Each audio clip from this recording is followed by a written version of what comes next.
兄弟们，现代医疗水平已经相当高了，但不管是啥手术，都会事先给病人打上麻药，以此来消除病人挨刀子时受到的痛苦，也能因此让病人不会因为疼痛而不配合，从而造成手术上的失误。那这么说起来，古代可是没有麻药这种东西的。那古人一旦受了伤，应该如何医治？或者遇到需要做手术的情况时，又会怎么解决？这个问题，今天就由秦路君为大家详细解答。首先，我们要知道古代究竟有没有外科手术？俗话说，人在江湖飘，哪有不挨刀？况且古代最常见的职业无疑是狩猎或者从军，但是这两个职业也同样意味着高危，受伤流血更是家常便饭。像我们说的那些小伤根本就不会在意，完全靠的是身体素质，让伤口自我愈合。而对于断手断脚，通常的处理方式也是极其简单，直接随手扯下一块布条，绑紧伤口前的位置，用于止血，然后再给伤口包扎起来，防止感染就完事儿了。如果有稍微讲究一点的人，会在伤口处敷点草药再包扎。当然还有一种狠人，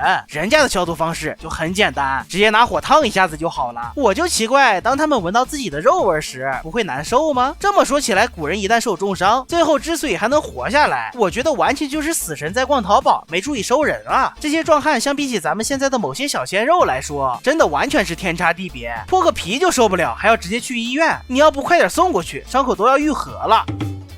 当然，我们目前知道，在古代最早关于外科手术的著作是在战国时期的《52病方》。这本书出土于长沙马王堆汉墓，这里边可是有很多关于小手术的详细记载。举个和咱们现在很贴切的一个病例吧，那就是10人9痔的痔疮。现代的治疗方式很科学、很完善，但相比起古人的治疗方式，那就只能说很离谱、很猎奇了。具体的操作步骤如下：先找到一条狗狗，然后不问原因，直接送它去极乐世界，紧接着把它的膀胱取出来备用，再找一根空心的主管，把这两个东西绑起来扎紧。这里要注意，不可以漏气，而且还要保证膀胱绑得够紧，不会掉下来。在完成这一系列操作之后，就可以来到患者身旁，把这玩意儿插进患者的菊花。这个时候要做的就是往里边吹气，膀胱在里面鼓起来的时候往外拽，就可以把智者的痔疮带出来，然后割掉就完事儿了。怎么样？听到这里，不知道大家有何感想？反正前头君是觉得挺那啥的，而且这还没有完，之后还详细记载了如何把拽出来的肛门塞回去的方法。不过这就更奇葩了。如果说术后患者的肛门不能轻松塞回去，第一种方法就是把人头朝下吊起来，利用地心引力让这玩意儿自动归位。而第二种方法就有点不当人了，那就是拿盆冷水直接泼在患者的胸部和腹部，这样神经就会受到刺激，从而利用肌肉收缩的原理让这玩意儿复原。虽然咱没办法探究这种方法的成效到底咋样，当然也没必要去探究，但不能否认这本书是咱们国家从医者的重要经验和医学史的重要资料。不过虽然治痔疮没有什么生命危险，而且顶多就是对下半身不太友好，但要和开颅手术比起来，那可真的是小巫见大巫了。在1985年，山东省就挖出了一批大汶口文化的墓葬，而且还发现其中一个头骨的颅骨右侧有一个圆洞，圆洞周围还有明显的刮削痕迹和组织修复的痕迹，这说明不是这人的骨头发生了变异或者咋样，而是人为的开凿，并且经过研究还发现这人被开颅以后还活了好几年呢。说到这儿就不得不提一嘴曹操了，当年咱们的华神仙好心给他治病，给他脑袋开瓢，这句话还没说完，曹操就气得不得行，直接给人家拿下了，以此开创了恶劣医患关系的先河，真的是罪大恶极。那么在古代，医生又是如何麻醉的呢？首先，咱们的麻醉史已经有3000年之久了，并且在春秋时期，一本名为《列子汤问》的书中有记载，说2个患有疾病的人一起去找扁鹊，希望扁鹊能将2人治好。于是扁鹊给他们喝了一种毒药，让这2个人昏死了3天3夜。而他在这3天里抛开患者的胸膛，找到病患，然后用药。最后这2人醒过来的时候，就啥事儿没有了。通过这个故事不难看出，在那个年代就已经出现了麻醉的概念，并且病人醒过来以后还能病愈如初，说明这种方法的麻醉效果已经很好了。但在我们聪明的古人身上，能达到麻醉的效果也并不是只有这一种。另一种方法就是我们现在所熟知的针灸，在那个时候被称之为针刺镇痛术。先找到人身上的麻穴，再用烧过的银针刺上去，以达到针灸麻醉的效果。不过最初这种方法并不是用针来完成，而是把石头烧热，然后敷到麻穴的位置。后来经过时间的发展才变成了银针。不过照我看来，之所以从用石头发展到用针，根本原因在于你用烧烫的石头敷在穴位上，真的会麻不会烫吗？还是直接给病人烫麻了？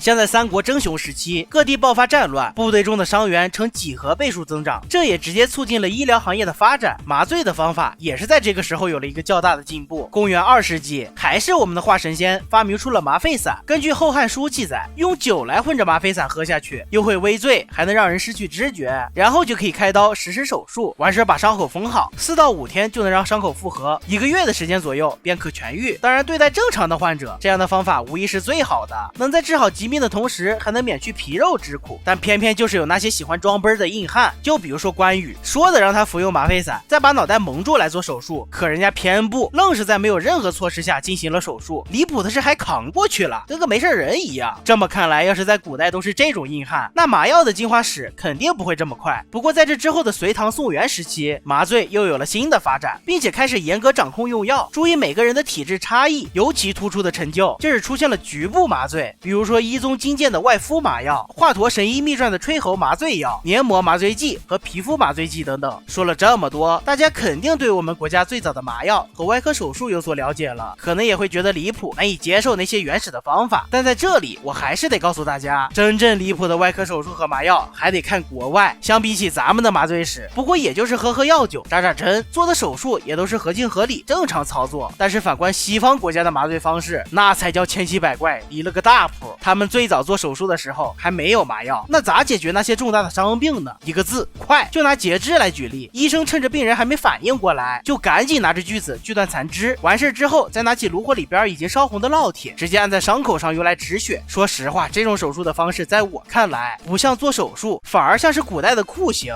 用来严刑逼供绝对好用。而且据说当时的一场截肢手术最快只需要用时30秒就能完成，这个速度就算用来锯木头都锯不好，更何况是用来截肢呢？所以医生就经常发现完事之后，要么多锯了一点，要么少锯了一点。更奇葩的是，在苏格兰有一位外科手术的先驱者，名为罗伯特·李斯特的医生，为了追求速度，就在一场截肢手术中不小心割掉了伤员的睾丸，还有帮忙按腿的助理的手指，以及误伤一位当时啥也没干，就只是围观的医生。最奇葩的不只是受伤啥的，而是这3个人最后都因为伤口感染全挂了，就医生1个人活了下来。也因为这一场离奇的外科手术，造就了史无前例的致死率达到300%的神奇手术。但是一味的追求速度肯定不行，没有容错率，手段还极其残忍，这让医患关系长时间都处于一个僵硬的状态。于是医生就想办法又多发明了几种麻醉的方法，比如酒麻，就是手术开始之前先把病人灌醉，灌倒了最好，或者说棍麻，直接给病人脑瓜子来一闷棍，失去知觉然后手术，这种麻醉属于新伤加旧伤了。再来就是放血麻，不管你多重的伤，本身就流着血还好，你要是没流血就直接给你放血，让病人承受病痛的同时还能体验流血休克的过程，真可谓是一举多得。不过这些方式的效果要么达到了麻醉，要么就是麻了却没有全麻，病人往往会在手术的过程中被疼醒，最后没救过来的话，难以分辨到底是医生的医术不精，还是病人是被麻死的。